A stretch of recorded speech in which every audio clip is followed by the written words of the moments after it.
और बहुत भीतरी तल पे यदि आप देखेंगे तो आप उन घटनाओं में, उन लीलाओं में अपनी ही छुपी वासना को, अपनी कामना को ढूंढने की कोशिश करते हैं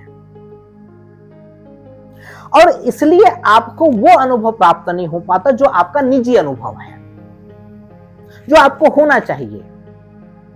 और बाबा आपको आपका निजी अनुभव देना चाहते हैं जो आपका है, जो आपके लिए है।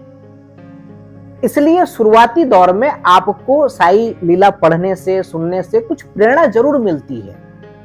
हमने भी पढ़ा है, हमारे जीवन में भी इसका बड़ा उपयोग रहा है और हर किसी साधक का, हर किसी गुरुमुखी जो साई बाबा से जुड़े हुए हैं, उनके जीवन में इनका बड़ा महत्व रहा है। लेकिन आप देखेंगे कि अब उस तरह से आपको वो लीलाएं लाभ नहीं दे पा रही, क्योंकि उस लीला का जो कार्य था वो हो चुका है। अब आपको अपने भीतर देखना पड़ेगा। सद्गुरु के साथ में आपका जो संबंध है वो सीधा सीधा है। उसके लिए किसी भी अवलंबन की आवश्यकता नहीं है, किसी धारणा की आवश्यकता नहीं है या किसी के सिद्धांत की आवश्यकता नहीं है।